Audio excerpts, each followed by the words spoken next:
주의 권능의 날에 주의 백성들이 거룩한 옷을 입고 즐거이 헌신하니 새벽 이슬 같은 청년들이 주께로 나오는 도다. 할렐루야. 우리 사랑하는 청년들 정말 반가워요.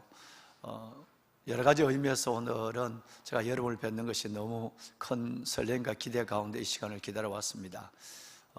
먼저는 코로나 상황 속에서 너무너무 힘들고 어려운 하루하루를 하나님 앞에 버티듯이 살아온 우리 아들, 딸들 1, 2청년부 전체를 한자리에서 이렇게 만날 수 있는 시간이 정말 아마 원래 처음인 것 같기도 하고, 그리고 그런 자리에서 우리 사랑하는 아들, 딸들의 얼굴을 볼 수 있다라고 하는 기대감이 얼마나 되게 설렘으로 다가왔는지 알 수가 없어요. 그래서 너무너무 반가웠고, 또 하나는 우리 오늘 사역자분들, 그동안 우리 김희신 목사님, 또 정대원 목사님, 이 귀한 사역자분들이 사역을 마무리하고 새로운 임지를 향해서 가시게 된 상황에서 오늘 새로운 귀한 분들을 모시고 여러분에게 소개를 시켜드리고, 또 새로운 청년 리바이벌을 한번 기대하며 이 땅에 하나님의 나라가 힘있게 세워지는 그 환상을 시작할 수 있게 되어서 정말 이것은 감격하고 그리고 기대 설레는 시간이 아닐 수가 없습니다. 먼저 우리 오늘 새로 오신 우리 목사님들, 전도사님들을 잠시 좀 소개하는 시간을 갖도록 하겠습니다. 우리 정대 목사님은 아직 좀 시간이 여유가 있으실 것 같고요. 우리 새로운 분들을 좀 소개하는데요. 1청년의 우리 성요한 목사님, 1청년부를 담당할 성요한 목사님, 또 2청년부에 우리 선교사님 어디 계십니까? 선교사님도 좀 잠깐 좀 나오실까요? 예. 두 계단을 더 올라섰으면 어떨까요? 예, 미안합니다. 예. 예, 선교사님 좀 가운데 서시고. 예.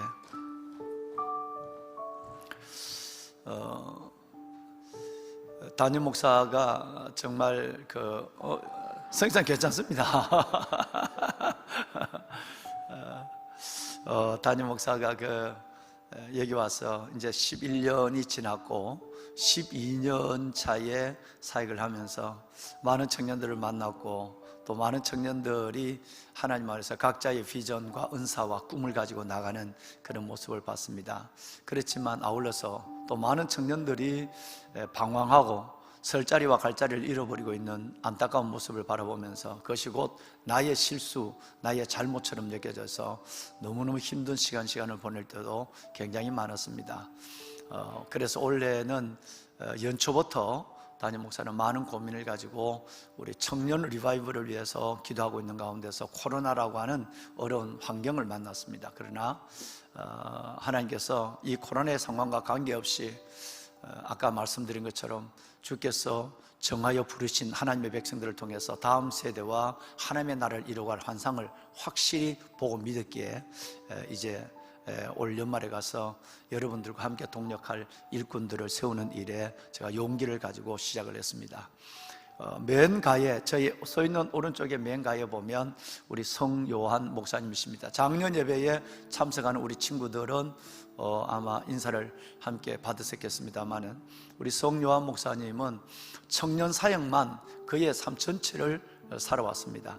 한 700~800명 되는 신촌 아름다운 교회에 청년으로부터 시작해서 청년 사역을 하시다가 보시는 것처럼 강남역 세상 한복판에서 예수 제자교회를 개척하시고, 한 10명 정도 우리 청년들과 함께 시작한 이 교회, 청년들만 있을 줄 알았는데 3년을 지나면서 큰 교회로 70명 이상 모이는 교회와, 그리고 거기에 우리 젊은 CEO들까지, 젊은 장년층까지 함께해서 큰 교회를 이루고 성장을 거듭해 왔습니다.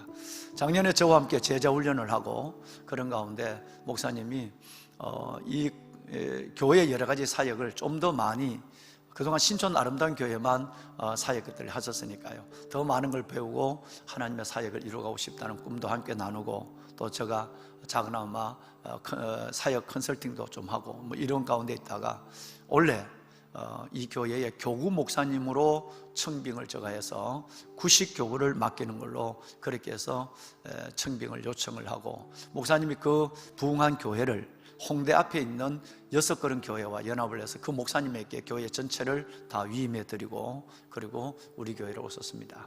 그런 가운데 1청년 사역자, 청년 사역자 사역을 두고 면담을, 여러 명의 교단을 초월해서 면담을 했지만 담임 목사 마음이 흡족한 분들을 찾기가 쉽지 않았습니다. 그래서 지금은 벌써 2달이 됐지만 그 당시에는 지난주까지 1달 반 정도의 고민을 함께 나누면서, 목사님, 왠지 마음이, 우리 목사님이 청년 사역을 1청년을 맡으면 좀 어떻겠느냐는 마음이 기도할수록 든다. 그랬을 때 1달 반 전에도 목사님께서 단독 목회를 하다 내려오시고 교구 사역을 통해서 이 시대 하나님의 나라 확장의 비전을 가지고 오셨는데, 제가 그 말씀을 드리니까 기쁨으로 목사님 어떤 부분이든지 맡겨주시면 제가 거기에 하나님의 나라를 이루가겠습니다 라고 했어요.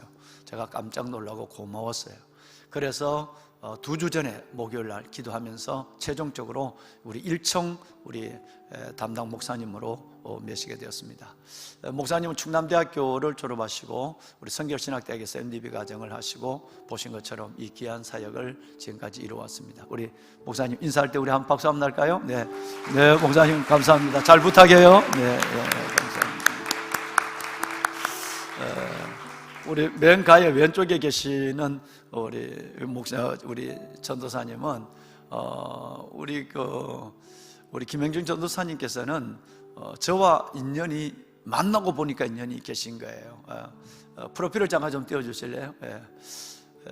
한국 폴리텍 대학에 지금 이 영상에 이는 시대가 열리기 전에 벌써 하나님께서 놀라운 성경 지명을 주셔서 한국 폴리텍 대학에서 영상학을 전공을 하셨어요.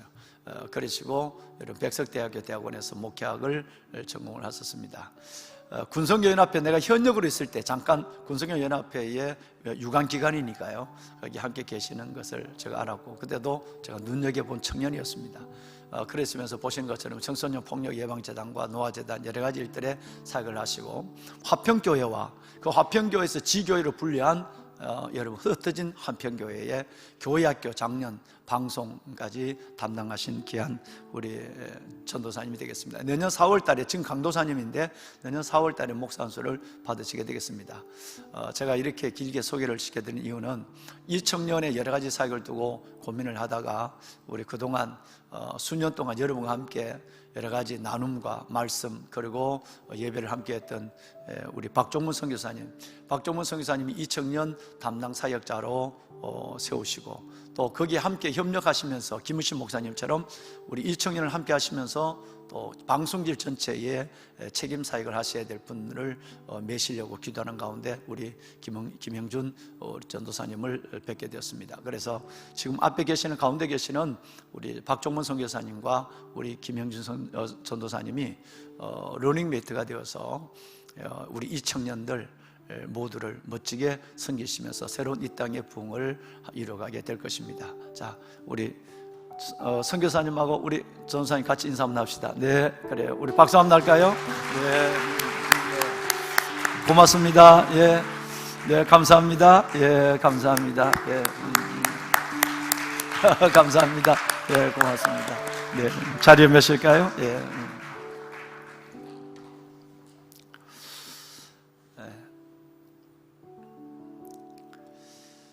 1년에 11년 동안 많게는 130명, 적게는 90명에서 100명의 청년들이 우리 교회에 등록을 하셨습니다.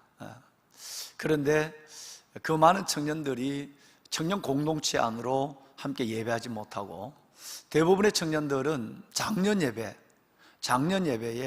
저와 함께 예배를 드리고 헤어지는 너무너무 가슴 아픈 일들이 일어나서 긴 세월에 몇 년의 고민을 가지고 있었습니다.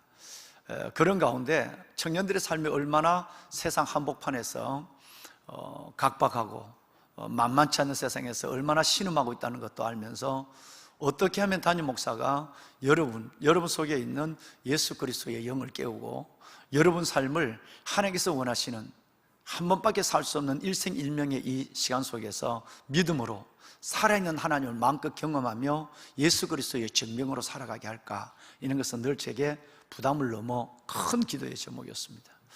앞으로도 저는 이 부분을 두고 여러분의 사회 현장, 우리 목사님, 선교사님들 사회 현장을 면밀히 들여다보면서 저는 함께 이 시대를 고민해 갈 것입니다. 왜냐하면 한 영혼이 천하보다 귀하기 때문에 여러분의 한 영혼을 만약에 잃어버리게 된다고 한다면 그것은 저에게 아무리 큰 사역을 이뤘다 할지라도 저는 하나님 앞에 매우 부끄러운 그리고 게으른 종으로서의 모습으로밖에 존재할 수 없습니다. 그런 부분에서 공동적인 책임을 가지고 저는 여러분들을 섬기게 될 것입니다. 보배로운 여러분, 마침 오늘 아침에 설교를 했습니다마는 전부 보라색으로 모든 장식이 되었습니다. 바로 대강절이 지난 29일부터 성탄절 전에 4주 동안을 대강절, 교회를 열어보면 매우 중요한 한 절기가 시작이 되었습니다. 4주 동안 진행이 되는데 보라색, 메시아 색깔, 예수님의 색깔로 시작해서 성탄절에는 화이트, 흰색으로 바뀌어짐으로 예수님의 성탄을 축하하는 그런 절기가 시작이 된 거죠. 이 절기와 더불어서 성탄 추리가 바로 진연일이 됩니다. 여기는 아침에 말씀을 드린 대로 5가지의 색, 보이는 복음이 이 안에 들어있게 되죠. 동서고금을 막론하고 성탄 추리는 단순하게 흥을 돋구고 보기 좋게 하고 그런 것이 아니라 이 땅에 생명의 주님으로 오신 예수 그리스도와 앞으로 오실 메시아 예수 그리스도를 기다리면서 대강절, 대림절, 강림절을 우리가 이제 보내게 되는 똑같은 얘기예요. 보내게 되는데 여기는 5가지 색깔은 예수 그리스도의 복음의 전 모든 것들이 들어있죠. 제일 먼저는 여러분, 나무는 초록색이에요. 이건 성장을, 생명을 가리키는 것입니다. 두 번째는 빨간색입니다. 빨간색은 바로 예수 그리스도의 보혈을 가리키는 것이고, 세 번째는 노란색은 예수 그리스도의 부활의 영광을 가리키는 것이고, 그 다음에 네 번째 이게 가만히 보시면 흰색이 없어요. 흰색은 우리의 바로 그리스도 안에서 우리 죄 씻음을 받은 순결한 우리의 영혼, 신부된 우리의 영혼을 가리키는데, 흰 볼이 없으니까 은색 볼이나 아니면 흰 눈으로 흰색을 대신하고 있죠. 마지막 한 가지 색깔은 메시아의 색깔, 예수님의 색깔인 보라색이에요.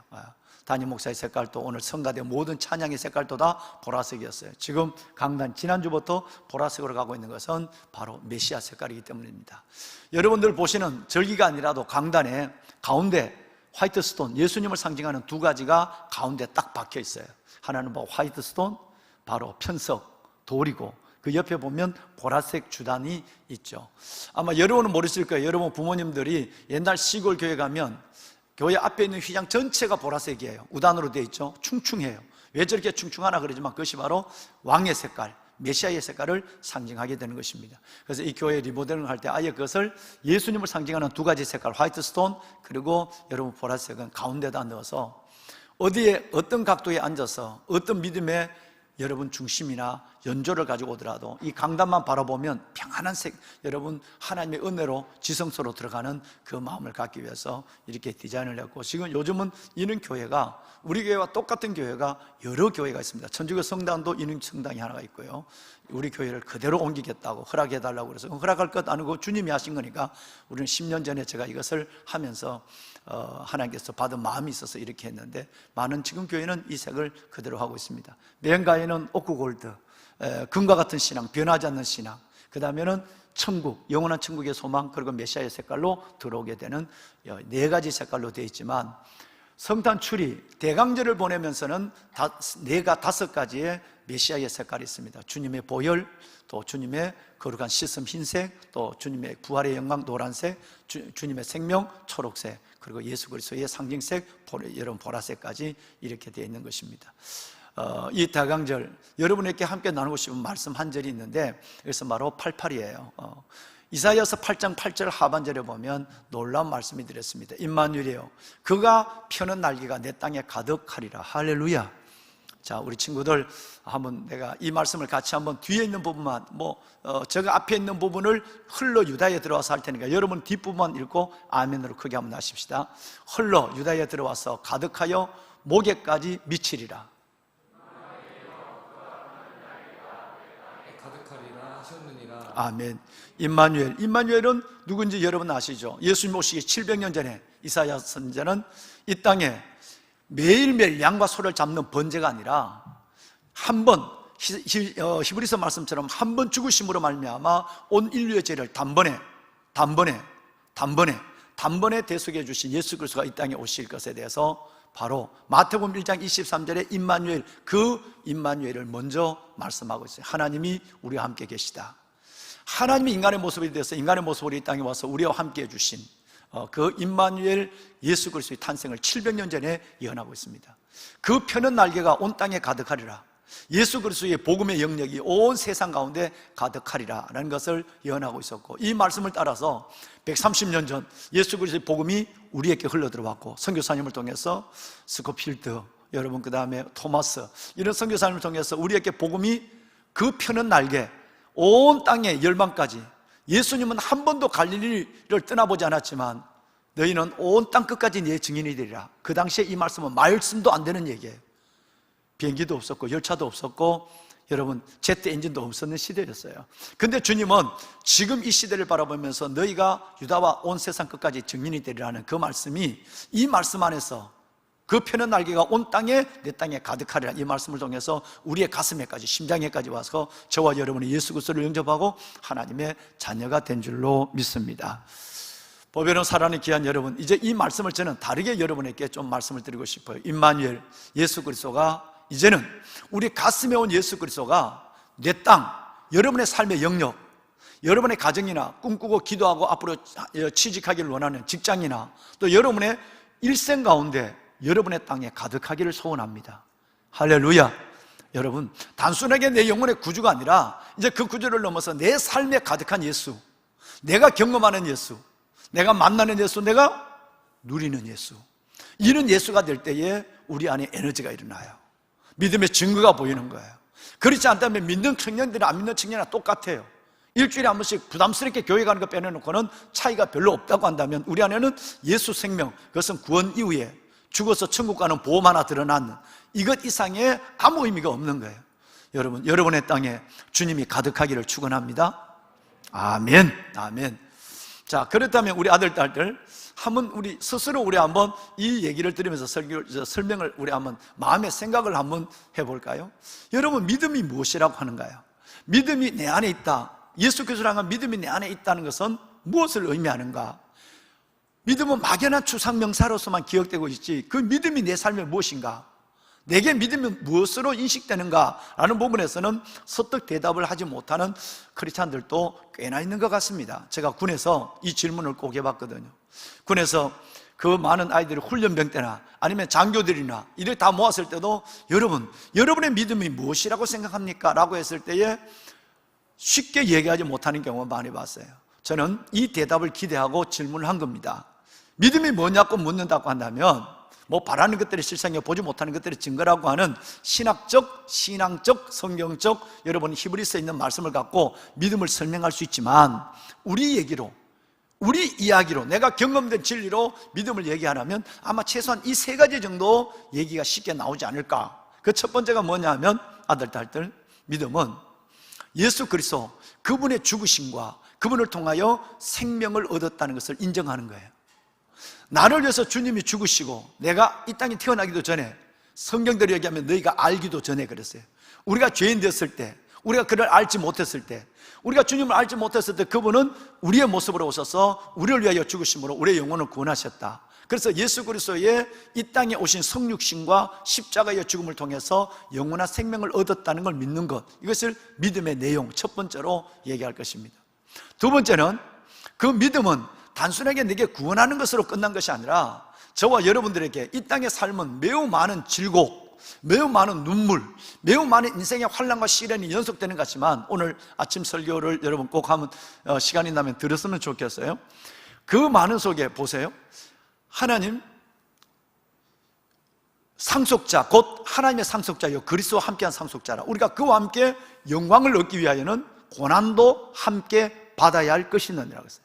하나님께서 우리에게 그리스도 안에서의 구원받은 하나님의 백성으로 삼으신 거, 하나님의 영원한 자녀로 상속자, 유업을 줄 자, 천국을 유업으로 받았단 말이에요. 근데 이것뿐 아니라 하나가 더 있는 거예요. 천국의 유업을 받았다면 육을 가지고 살아가는 우리의 삶 속에 직장이나 우리의 삶이나 결혼을 두고 고난을 당하는 것, 이건 당연하다는 거예요. 고난도 함께 받아야 될 거예요. 뭐와? 영광과 함께 고난도 함께 받아야 될 것이냐. 이 말씀은 거기서 끝나지 않죠. 로마서 18장 18절로 이어지면 뭐라고 나오죠? 생각한데 현재의 고난은, 지금 우리가 당하는 고난은 앞으로 나타날 영광과 비교할 수 없도다, 이렇게 나온단 말이에요.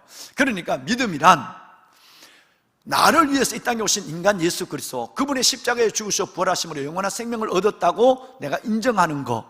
두 번째는 그분이 나를 지금도 그렇지만 영원한 약속, 영원한 천국까지, 영원한 생명까지 나를 이끌어 주실 것을 확신하는 거. 이게 믿음이죠. 그죠? 죽어봐야 알지. 이 땅에 내가 예수님이 나를 위해서 온 건 알지만 영원한 천국을, 영원한 여러분 천국을 믿지 않는다고 한다면 우리는 그건 믿음이라고 볼 수 없는 거예요.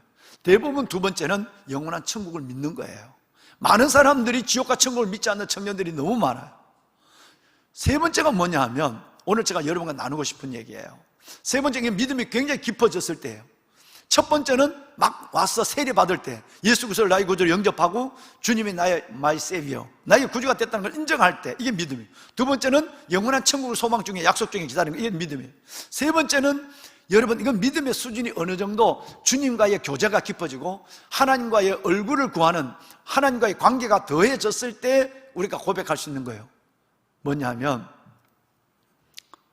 내게 펼쳐진 삶의 모든 정황을 아버지의 뜻으로 해석할 수 있는 능력을 믿음으로 보는 거예요. 이걸 성경대로 얘기하면 내게 펼쳐진 모든 삶의 정황을 하나님의 뜻으로 해석할 수 있는 능력, 이게 믿음이에요. 이건 믿음이, 큰 믿음이 오기 전까지 아마 코로나를 뚫고 오늘 이 성전에 나와서 연합 예배를 드리는 우리 아들, 딸들 아니면 쉽지 않는 얘기를 지금 하고 있는 거예요. 내게 펼쳐진 삶의 모든 정황, 원했던 거나 원하지 않는 거나, 잘 되는 일이나 안 되는 일이나, 좋은 일이나 나쁜 일이나, 내게 펼쳐지는 모든 삶의 정황을 아버지의 뜻으로 해석할 수 있는 능력이 믿음이에요. 아멘. 자, 무슨 얘기냐 하면 쉬운 얘기를, 성경에 나오는 쉬운 얘기를 한번 해볼까? 하나님을 사랑하는 자, 곧 그 뜻대로 부르심을 입은 자에게는 모든 것이 합력하여 그래 선을 이루느니라.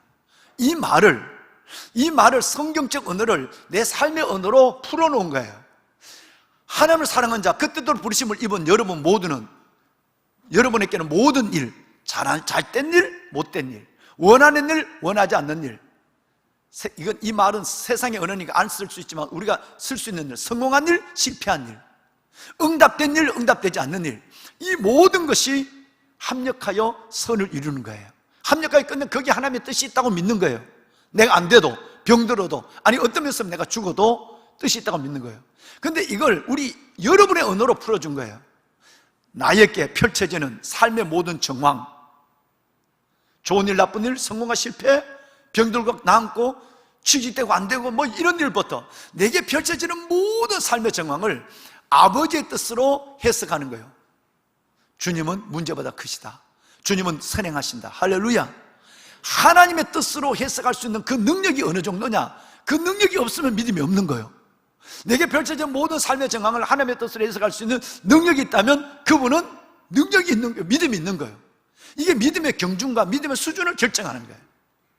그러면 만약에 믿음이 없다면 어떻게 하죠? 이 일은 내가 원했으니까 하나님의 뜻이야 라고 생각하지만 이건 하나님의 뜻이 아니야. 하나님이 살아계시다면 왜 이렇게 내게 실수한단 말이야 라고 하는 생각을 갖는다면 아직은 믿음이 연약하다는 거예요. 그래서 내게 펼쳐지는 좋은 일뿐 아니라 나쁜 일, 원했던 일뿐 아니라 원하지 않는 일들, 이런 모든 일들을 하나님의 뜻으로 해석할 수 있는 능력을 가지고 있을 때 그거는 여러분 믿음이라고 해요. 한 예를 들어보면 성경이 너무 많아요. 요셉의 얘기를 들어볼까요? 요셉은 리더가 되는 꿈이었어요. 해와 달과 12별이 자기에게 절을 해요. 그건 자기가 왕이 되는 꿈이죠. 리더가 되는. 자기를 주위에서 있는 곡식단이 자기를 위해서 절을 해요. 똑같은 두 가지 꿈이에요. 리더가 되는 꿈이에요. 그런데 그의 인생은 그러지 않았거든요. 그 꿈과 반대로 나락에 떨어졌단 말이에요. 노예로 끌려가게 됐어요. 형들에게 팔림을 받았다. 이거는 가슴에 트라우마가 어마어마한 17살 청년이 그렇게 살아가는 거예요. 형들에게 팔림을 받았어요. 노예로 끌려갔어요. 누명을 쓰고 감옥에 갔어요. 어떻게 하시겠어요? 그런데 여러분 성경을 창세기 37장 이후에 44장까지 아무리 봐도 요셉이 그 환경 가운데 에이씨 하나님 살아있어, 하나님 얘기 내한테 하지마, 내 앞에는 듣기 싫어, 이런 얘기 하나도 없어. 여러분, 이 얘기는 뭔 얘기냐면 오히려 술 맡은 관원장님과 바로왕 앞에 섰을 때 내 같으면 그 얘기 안 할 거예요. 그 앞에 섰을 때 하나님이 당신에게 평안한 대답을 주시리려다. 해석은 하나님께 있나이다. 하나님 믿다가 내가 이 꼴이 됐는데, 하나님 믿다가 내가 이 모양이 됐는데 어떻게 요셉의 입에서 하나님 얘기가 나와? 꿈 얘기가 나왔단 말이에요. 술 맡은 관원장이 꿈 해석 좀 해달라고 그러니까 개꿈이에요, 개꿈. 내가 꿈꿔서 이 모양 된 거예요. 이렇게 얘기해야 되잖아, 그지? 지가 꿈이 꿔서 이렇게 됐으니까. 꿈꾼 사람이 이 꼴이 됐단 말이에요. 감옥에 들어서 종신형 감옥 들어왔다고. 그러니까 그 꿈 풀어달라는 꿈 개꿈이야. 나는 하나님의 꿈을 꿨는데 내 꼴이 이 모양 됐어. 이렇게 하나님을 원망해야 되고, 꿈 얘기는 입에도 못 꺼내게 하고 하나님의 입에도 못 달게 해야 돼. 그런데 요셉은 내게 펼쳐진 모든 삶의 정황을, 내가 노예로 끌려가든 감옥에 가든 내 꿈과 반대의 인생을 살아가든 내게 펼쳐진 모든 삶의 정황을 하나님의 뜻으로 해석할 수 있는 능력을 가지고 있는 거예요. 그 증거가 창세기 37장에서 44장까지 가득하다는 거예요. 왜 요셉인가? 여러분의 또래거든. 17에서 37세 플러스 7세 44세까지 였어요. 17에서 44세까지 요셉은 애굽 한복판에서 내가 믿는 하나님을 그렇게 보여준 거예요. 이거는 예수 그리스도가 나 구주로 와서 십자가 돌아왔으면 내가 하나님의 죄 사함 받고 자녀가 됐다, 이 정도 믿음 갖고는 안 돼. 내가 죽으면 천국 갈 거야, 뭐 이 정도 소망의 약속 갖고도 희미해. 지금 육신을 가지고 있는 내 삶이 직장의 문제라든가 교제의 문제, 여러분 친구의 문제, 또 아니면 여러분의 어떤 질병의 문제, 이런 문제 속에 어떤 것 있어도 내게 펼쳐지는 삶의 모든 것은 다 하나님의 뜻이야, 난 그렇게 믿어 라고 하면, 이것이 바로 하나님이 나를 보실 때 야성으로 보고 이걸 믿음으로 보는 거예요. 언젠가 저는 성경을 보면서 이 놀라운 사실을 깨달았어요. 저는 청년들만을 위해서 30년을 살아왔거든요. 군에서 28년 넘는 시간을 살아왔어요. 아무리 믿음이 좋아도 결정적인 순간에는 믿음이 없는 자처럼 행동하면서 하나님을 슬프게 하고 스스로의 시험에 나르게 빠뜨려져서, 오늘 또 어느 청년을 한번 엄마가 눈물로 소개를 했잖아요, 내게. 오늘 우리 권사님의 아들은 청년 때 청년회 회장을 했어요. 그리고 하나님을 떠났어. 하나님을 떠나고 이제 중간자실에서 마지막 임종을 기다리고 있어요. 우리 박 목사님이 지난주에 가서 중간자실에서 세례를 줬죠. 젊고 젊은 40대예요. 청년회 회장을 했다니까, 이 교회에서. 하나님 교회를 떠난 지 청년부 이후로 여러분 시험이 들어서 교회를 안 다녀요. 청년들끼리 교제에 시험에 들었어. 구순을 바라보는 어머니가 그 막내 아들을 두고 눈물로 기도하는데 오늘 누님하고 저 안에서 눈물바다가 됐어요. 우리 목사님들 봤죠? 돌이킬 수, 이제는 나을 수 없는, 지난주에 소천한다고 12시간을 못 넘긴다고 그랬는데 그 어머니의 막내 아들을 위한 눈물의 기도 때문에 일주일을 다 살려준 거예요. 이런 일들이 그분에게만 있는 게 아니거든요. 우리 안에 일어날 수 있는 거예요. 믿음의 확실한 믿음의 털, 확실한 여러분의 기본 베이직이 되어 있지 않으면 언제든지 여러분 결혼하면서 중단할 수 있고, 친구 때문에 싸워서 중단할 수 있고, 갈등 중단할 수 있고, 여러분 기도 응답 안 됐다고 떠날 수 있는 거예요. 그러면서도 하나님이 왜 나에게 이렇게, 하나님은 나를 이렇게 대접하시나, 하나님은 왜 내게 실수하시지, 이렇게 되는 거예요. 뭐가 없으면 내게 펼쳐지는 삶의 모든 정황을 아버지의 뜻으로 해석할 수 있는 능력이 없다고 한다면, 일생 동안 살아가면서 여러분 가운데 일어나는 수많은 일들을 여러분은 그 일들을 움직이시는 연출자 하나님을 바라보는 것이 아니라 그 문제 속에서 끌려다니다가 끝내는 연출자도 잊어버리게 되고 내 삶은 나락에 떨어지고 끝나는 영생이 참 많습니다. 자, 오늘 한 예를, 재미난 예를 말씀을 드릴게요. 실은 이 얘기는 지난달 12일 날, 11월 12일 날 국회에서, 국회 조찬기도에서 설교할 제목이었어요. 그래서 오늘 우리 일일 청년들 설교를 하면서 내가 있는데 갑자기 새벽 기도에 다 끝나고 여기 있는데 7시쯤 돼서 하나님께서 이 말씀을, 청년들에게 이 말씀을 전해주라는 마음을 줬어요. 저는 다른 말씀을 좀 준비하고 있었거든요. 즉 요한복음 16장 33절이 오늘 본문이었어요. 그런데 이 마음이 들어온 거예요. 그러니까 가만히 엎드려 있었어요. 그래서 오늘 저는 이 말씀을 전하기로, 그게 성령의 음성인 줄 알고 이 말씀을 전하기로 했어요. 실수한 하나님이에요. 여러분이 개인의 인생을 지금의 삶을 얘기할 수 있고 앞으로도 이해할 수 있을 하나님이에요. 뭔 얘기냐면 오늘 16장 1절에서 3절을 읽었어요. 17장은 너무 잘 알죠? 다윗이 골리앗을 죽이는 장이에요. 물맷돌 하나로 넘어뜨리는 그 유명한, 너는 칼과 창과 단창으로 내게 나오네요, 나는 너가 모욕하는 만군의 여호와 하나님 이름으로 간다. 그래서 승리하고 끝내는 나라를 위기에서 구원하고 영웅이 된 그 사건이 다음 장 17장이에요. 근데 그 전에 하나님이 사무엘에게, 선지자에게 다시 기름에 뿔을 채워라 이렇게 얘기하는 거예요. 이건 어마어마한 역사적 사건입니다. 하나님이 스스로 실수하면서도 인간에게 사과도 이유도 말하지 않아요. 하나님은 엄청나게 실수하는데 이 일을 다시 하는 거예요. 뭔 얘기냐면 10장 일주일 동안 여러분 어떤 자리였었든지 10장부터 15장을 읽으셔야 돼요. 그리고 16장은 못 읽었었으니까 10장부터 10장을 열심히 보시고 그 다음에 13장을 잘 보셔야 되고 그 다음에 15장을 보셔야 되고 그리고 오늘 16장 1절 3절 읽으시면 여러분의 인생 속에 놀라운 여러분 하나님의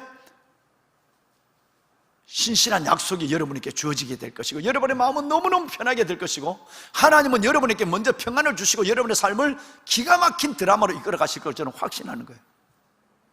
혹시 여러분에게 워낙 잘 읽으시는 여러분들이니까 휴대폰에서 잠깐만 눈을 돌리면 요 6장 10, 11, 12, 13, 14, 15 6장을 읽으시면 여러분의 인생에 어마어마한 팁을 갖게 되실 것입니다. 자, 그러면 간단히 설명할게요. 10장은 뭐가 있느냐 하면 하나님이 이스라엘의 초대 왕을 세우는 장면입니다. 백성들이 왕을 원했거든요. 나는 하나님이 직접 통치하는 거 싫어요. 우리에게도 다른 나라처럼 이방인처럼 왕을 주세요 그랬단 말이에요. 그런데 하나님은 굉장히 왕을 주잖아요. 그 왕이 너희를 압제할 거야. 그 왕이 너희 아들을 잡아서 전쟁에 끌고 갈 거야. 그 왕이 너희를 노예로 시킬 거야. 그런데도 하나님 나 직접 보이는 왕을 달라고 그래요. 그래서 하나님은 그 백성들의 소리를 들고 사무엘에게 왕을 세우라 그래요. 그 왕을 세우면서 사무엘이 이스라엘의 초대 왕, 드디어 통일 왕조가 시작이 되는 거예요. 사울 왕이라는 그 왕에게 기름 붓는 모습이 10장에 나와요. 10장. 그래서 10장이 중요한 거예요. 기름의 뿔을 가지고 가서 여러분 그 베냐민 지파의 사울에게 기름을 붓는데 이 사울이 너무 괜찮은 사람이야. 우리 상공상국 때 봤지만 준수해, 몸이 준수해. 그리고 이 사람은 굉장히 겸손해. 그리고 이 사람은 성령 충만해. 성령의 영을 받았어.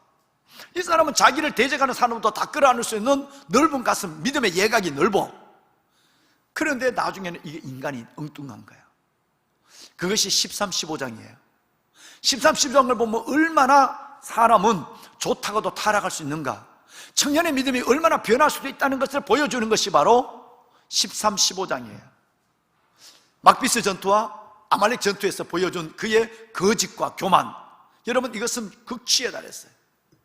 옛날의 모습은 없어져 버리고 말았단 말이에요. 여러분 그런데 어디에 보면 15장 35절을 보면 방송실 도와줄 거예요. 15장 35절을 봐요. 방송실 좀 띄워줄게요. 아까 원고 올려줬죠? 예, 여러분 나쁜 성경이니까 내가 이렇게 가만히 보기만 해. 사무엘이 죽는 날까지 사울을 다시 가서 보지 아니하였으니 이는 그가 사울을 위하여 슬퍼함이었고 여호와께서는 사울을 이스라엘 왕으로 삼으신 것을 아들 딸들 뭐 했다? 우리 아들 딸들 조용히 한번 얘기해보자. 뭐 했다? 하나님은 전능한 하나님이야.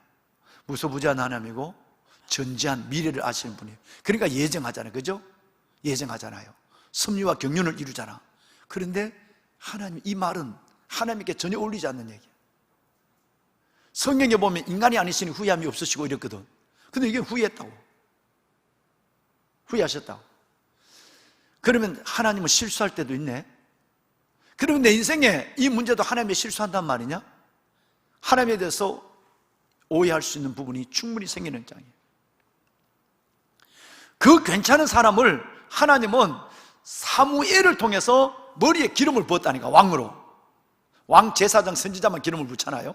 기름을 부었어요. 근데 하나님이 하신 일이, 그것도 첫 번째 일이 실수했다는 걸 하나님이 스스로 인정하고 있어요. 하나님 후회했대요. 여러분, 이것이 15장 마지막 절입니다. 그리고 16장에 와서 오늘 읽으신 대로 하나님은 되게 죄송합니다, 뻔뻔하셔. 자기가 있는 실수한 것에 대해서, 후회한 것에 대해서 하나님은 한마디도 얘기하지 않으시고 아무것도 없었는 것처럼 사무엘에게 다시 뿔에 기름을 채워라. 그리고 베들레헴으로 내려가라. 예수님의 고향이죠. 그리고 이새의 아들들, 내가 원하는 아들에게 기름을 부어라. 이렇게 됐어. 이 성경을 이해하기 전까지 여러분의 인생에는 매우 방황이 있을 거예요. 하나님은 어떻게 실수하고 한마디 말씀도 안 하시고 하나님의 첫 번째 왕을 세우는 일에 실패를 내놓고도 아무것도 없는 것처럼 또다시 불에 기름을 채워라, 또다시 도전하라, 또다시 시작해 청년, 이렇게 얘기할 수 있는가? 사무엘이 여긴 본문에 나왔지만 하나의 구실이 되지만 진짜 구실은 그게 아니었어요. 사무엘은 이 불편한 마음이 있었을 거예요. 하나님, 어떻게 해석이 됩니까? 하나님이 하신 일에도 실수가 있습니까? 그런데 더 놀란 건 왜 그걸 나에게 요구합니까? 하나님, 저 싫어요. 다른 선견자를 보내든지 다른 선지자를 보내든지 그 사람이 이제는 하라고 그래요. 나는 한 번 해서 하나님과 내가 공동 실패자가 됐거든. 사무엘과 하나님이 공동 실패자가 됐는데 두 번째 또 기름을 부으라고 하니까 이제 내가 빼고 다른 선견자나 선지자를 세워서 하나님 왕을 세우든 말든 알아서 하세요. 이런 마음이 간절한 거예요. 하기 싫으니까 뭘 핑계를 대는지 아세요? 오늘 읽었잖아, 그죠? 하나님, 내가 그러면 아직도 살아있는 사울이 내가 베들레헴에서 기름 부으러 왕의 기름 부으러 간 줄 알면 이게 발각이 되면, 특별히 사무엘 선지자는 위대한 선지자니까 어디를 가든지 다 사람들이 따라다녀. 그러니까 그게 들통 안 날 수가 없지. 들통 나면 내 복은 나는 살아남지 못합니다 라고 하는 핑계를 가지고 못 간다 그러잖아요. 그러나 그 속에는 하나님, 실패의 공범이 된 하나님과 내가 또다시 내가 하는데 용기가 나지 않는다는 말이 이 안에 들어있는 거예요. 그런데 하나님은 놀랍게도 방법까지 가르쳐 줍니다. 그래, 그러면 양을 한 마리 끌고 가서 베들레헴에서 하나님께 제사를 지낸다 그러고 가라. 그러게 빼도 박도 못하는 거예요. 왕이 나를 알면 사울 왕이 자기 위에 다른 왕을 세웠다 그러면 나를 죽일 줄 아니까 안 된다 그랬다가 끝내는 이 얘기를 하니까 그때서는 할 수 없이 여러분 뿔에다가 원하지 않는 기름을 채워서 베들레헴으로 내려갔습니다. 그 상황은 16장 상황은 전체 여러분 계속 이새의 마지막 아들 아니야, 이 인간 아니야. 잘생겼는데 기름 부으려고 아니야. 외모로 보지 마. 또 그래서 이새의 아들 중에 맨 아들 중에 기름 부은 사람 하나도 없어. 하나님, 인간도 없는데 내게 기름을 부으라니. 아니야, 있어. 저 밖에 나가서 양을 치고 형제들 축에도 들어오지 못하는 키도 적고 볼품 없고 끝째고, 근데 그 사람에게 저 사람이야 기름을 부어. 그게 다윗이에요. 이스라엘 민족들이 우리 상공상공에서 공부하고 있는 그 영어는 왜 다윗인가? 그 다윗에 기름을 붓는 거예요. 저는 여러분 여기에서 생각하고 있는 것은 뭐냐 하면, 오늘 우리 청년들에게 왜 하나님이 이 말씀을 요한복음 16장 33절 마지막 절 말씀을 우리 아들 딸들에게 전하지 않고 왜 이 말씀에 대한 간절함을 주었을까? 우리 한번 따라하자. 다시 뿔에 기름을 채우라. 오늘 우리 아들 딸들, 정말 여러분 속에 예수가 있다면 내 뿔에, 내가 다시 하나님 앞에 뿔에 기름을 채울 수 있는 순종과 용기가 있어야 됩니다. 하나님, 난 공범이 되기 싫어요. 하나님이 실수했잖아요. 왜 내보고 또 하라고 그래요? 여러분, 인간으로 이해할 수 못하는 하나님의 놀라운 계획들이 있어요. 하나님이 후회하고 실패한 것 같지만 절대 하나님은 후회와 실패가 없는 분이에요. 이 일을 통해서 사울의 그 모습을 봤기 때문에 인간은 누구를 세우든 인간은 한계를 가지고 있어요. 어떤 사람이 대통령이 왕이 되든. 그런데 문제는 다윗은 그 사울의 모든 걸음을 옆에서 지켜봤어요. 그러고 나서 다윗이 기름을 부었을 때 실은 골리앗을 넘어뜨리기 전에 기름 부음을 받았어요. 골리앗을 죽이고 나서 영웅이 돼서 대통령감이야 이렇게 기름 부은 게 아니란 말이야. 그러니까 다윗을 하나님께서는 먼저 기름을 먼저 부어놓고 하나님이 얼마나 실패가 아닌, 하나님의 후회가 아닌 주민한 계획이 계셨는가는 우리에게 보여주고 있는 거예요. 그러고 나서 17장에 가서 골리앗을 죽이고, 그리고 하나님께서 구국의 영웅이 되고, 그렇게 해서 여러분 왕으로서의 길을 걸어가는데 도망다니기 시작하는 거예요. 몇 년 동안 10년의 세월을 엔게디 들판 10황무지로 도망을 다니기 시작하는 거예요. 하나님은 인간이, 너네들이 하나님의 실패가 아니라 너네들이 왕 그랬잖아. 왕을 구했잖아. 내가 너희의 왕이 된다고 그러고, 내가 너희 왕이 됐을 때 부족함이 있었냐? 그런데 너희가 사람의 왕을 구하니까 내가 왕을 줬어. 근데 그 왕이 이렇게 무너질 수 있다는 것을 하나님께서는 사울을 통해서, 하나님께서는 그 백성들에게 확실한 인간의 부패된 타락, 그 근성에 나오는 한계를 드러내 본 거예요. 실패가 아니에요, 후회가 아니에요. 이것을 사무엘은 모르고 있는 거예요, 지금. 그렇기 때문에 사울이 있었기 때문에 다윗이 있는 거예요. 두 번째 왕. 다윗이 그래서 영원히 죽어서 말하는 왕이 될 수 있는 거예요. 그 다윗에게는 하나님은 모든 걸 세팅하기 시작합니다.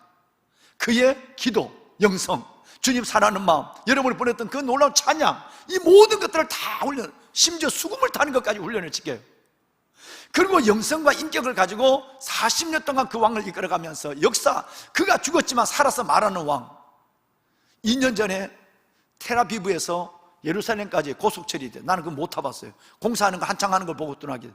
그 고속철의 이름이 뭔지 아세요? 데이비드 라인이에요. 아브람보다도 물론 솔로몬보다 이스라엘 민족들이, 유대 민족들이 영원히 부르짖는 있는 것은 다윗의 별이에요. 이스라엘의 국기도 다윗 별이라니까요. 다윗의 별이 이스라엘 국기예요. 데이비드 껍벅하죠. 사울이라는 사람, 너네들이 원해서 한다면, 내가 지금 기도하는 일이 금방 응답된다면 여러분 좋을 것 같죠? 끝내는 사울처럼 끝날 수 있어요. 이걸 하나님이 말하는 거예요. 취직도 시험도 마찬가지예요.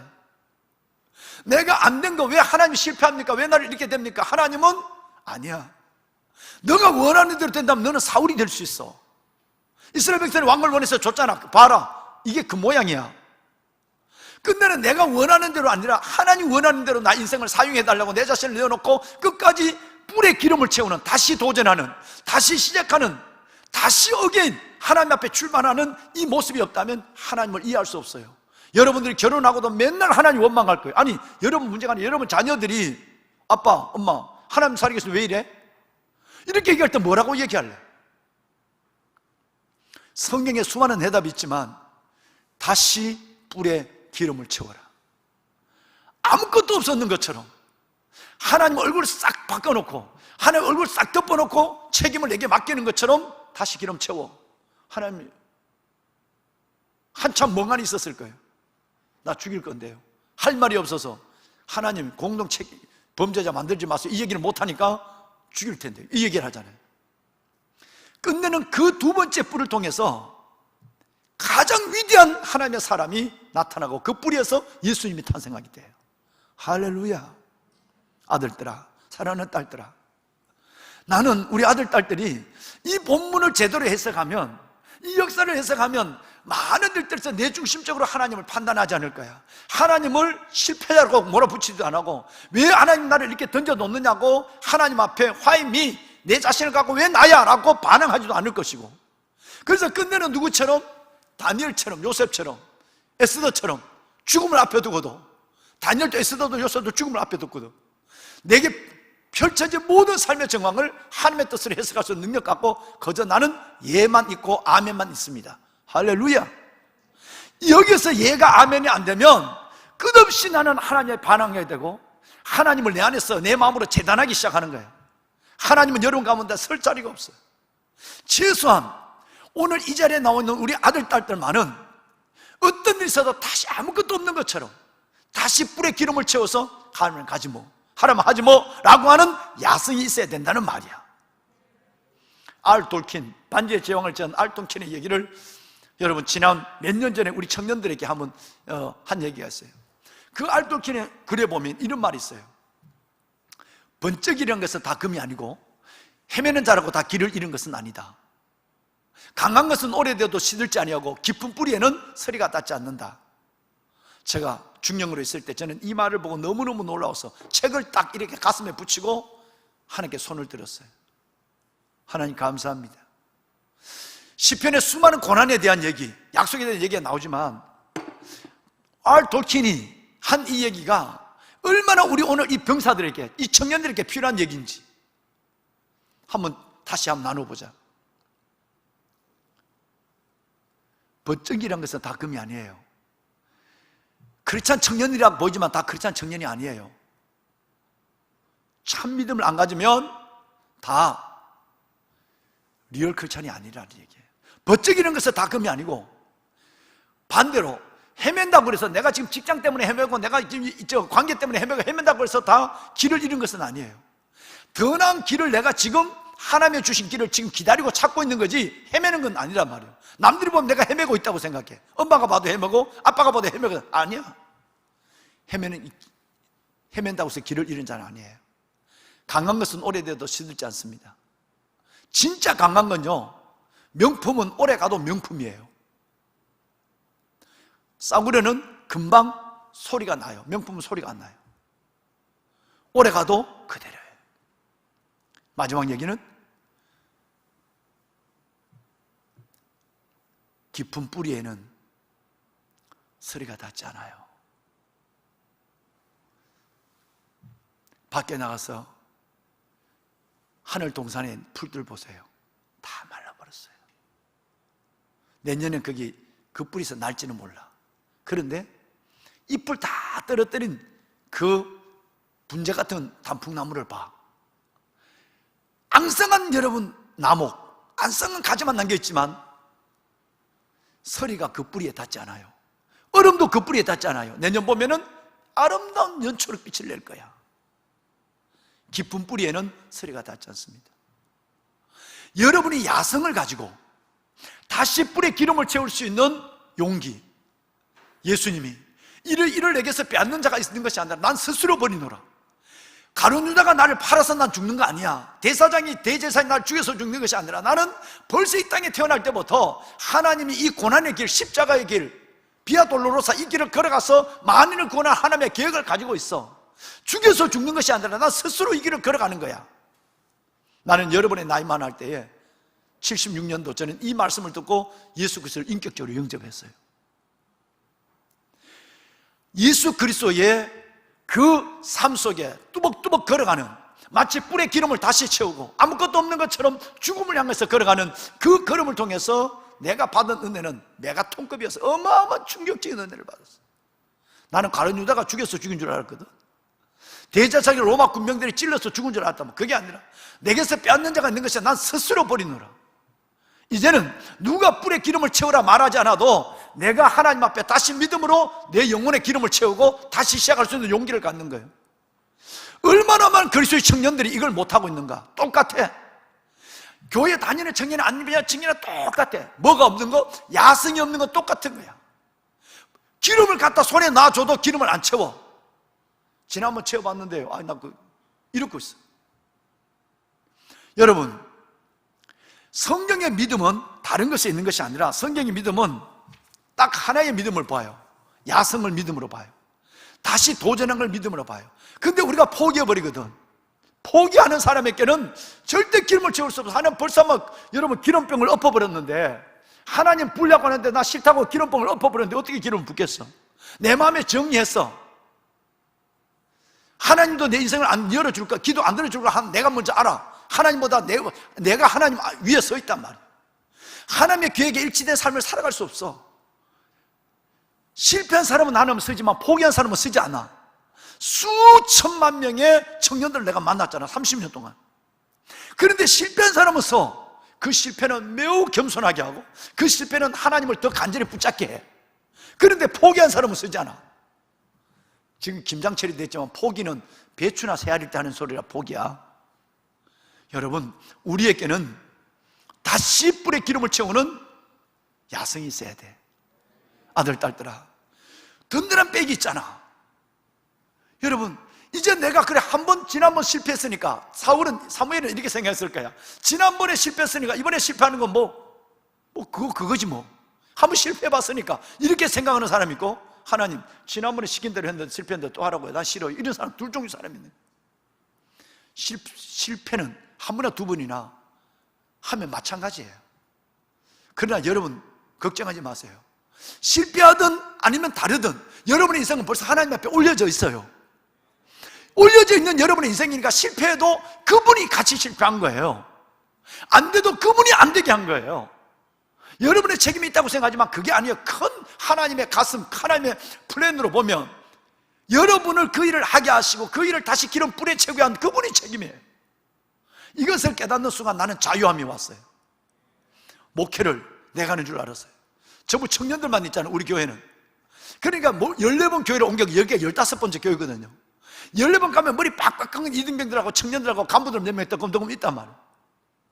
이 교회에 성령의 기름을 가지고 가는 사람이 내라고 생각하면 걱정이 돼. 근데 그렇지 않아. 뿔을 채우라고 하는 거, 뿔을 채우게 하신 분은 하나님이야. 그걸 갖고 오니까 내가 만약에 이 성산교에서 실패하고 도화교에서 실패하고 여러분 군안교에서 실패하면 그 주님이 같이 실패한 거야. 그러니까 마음이 너무너무 편하더라고. 자유함이 왔어. 놀라운 것은 여러분, 하나님은 실패처럼 보이지만 사울 사건 실패가 아니었잖아. 그것은 곧 위대한 약속을 이루어가는 하나님의 과정이 있는 거예요. 아들, 딸들, 불의 기름을 채우자. 믿음은 이거다. 여러분이 또다시 아무것도 없는 것처럼 하나님 앞에 사우팅, 고함 지르고 다시 시작할 수 있는 것, 이걸 하나님은 야성으로 보고 순종으로 보고 믿음을 보는 거야. 그래서 끝내는 믿음대로 될지어다. 할렐루야. 가슴을 딱 펴고 절대 기죽지 말고. 헨리 데이비스 홀의 얘기, 고수의 북소리를 듣는 사람은 아무리 어려워도 이렇게 하잖아. 찬송도 더 크게 부르고 아멘도 더 크게 하고 여러분 속에 청년의 바이탈리티, 이게 일어나야 되는 거야. 패배자처럼 세상의 청년들처럼 다 기가지고 있으면 안 돼. 여러분은 여러분 다워야 돼. 여러분들은 에스더 다워야 하고 여러분은 다윗 다워야 하고 여러분은 다니엘 다워야 되는 거야. 왜? 여러분 속에 하나님의 DNA가 있잖아. 그것을 갖고 벌떡 일어나서 10,000번 실패해도 괜찮아. 하나님께서 다시 일어나는 그때 하나님이 됐다. 너의 인생의 주인은 내라는 것을 너의 인생을 통해 보여주라. 이렇게 되는 거예요. 기도하자. 기도하자.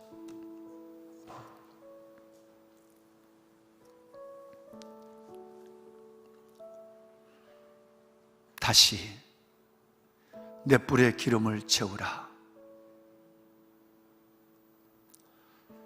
바리새인, 제사장, 사두개인, 서기관, 수많은 사람들이 그의 진리를 대적하고 그의 길을 막았었지만 아무것도 없었는 것처럼 다시 갈릴리로 가시고 가버나움으로 가시고 예루살렘으로 가신 주님의 뒤를 주님처럼 따라가길 원합니다.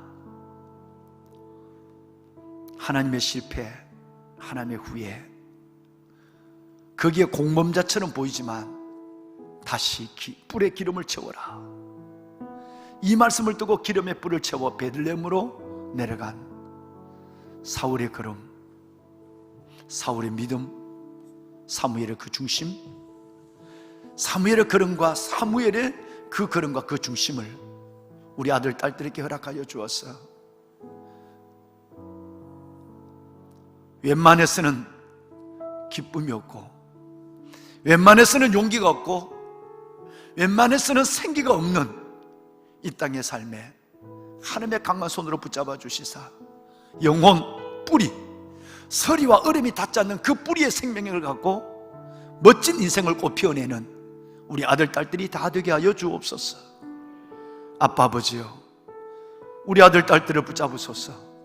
아빠, 아버지요, 우리 아들, 딸들을 축복하여 주옵소서. 이 모든 일에 우리를 사랑하신 이로 말미암아 넉넉히 이기느니라. 다시 뿔에 기름을 채우고 아무것도 없는 것처럼 벌떡 일어나 하나님 앞에 달려나가고 다시 도전하고 하나님 앞에 출발하는 아들, 딸들, 이들의 걸음에 주님이 증인이 되어 주옵소서. 하나님 감사합니다. 이들 속에 약속된 소망이 있음을 하나님 감사합니다. 이들 속에 다윗 같은 풍성한 하나님의 사역의 열매가 있음을 믿고 감사를 드립니다. 축복하시고 우리 청년들을 섬길 박종문 선교사님, 우리 하나님께서 우리 귀한 우리 전도사님, 우리 송 목사님, 이 귀한 하나님의 보내신 사역자들을 귀하게 여겨주시고 저들을 통해 아버지의 나라의 확장을 보게 하옵소서. 감사합니다. 예수님 이름으로 기도드리옵나이다. 아멘.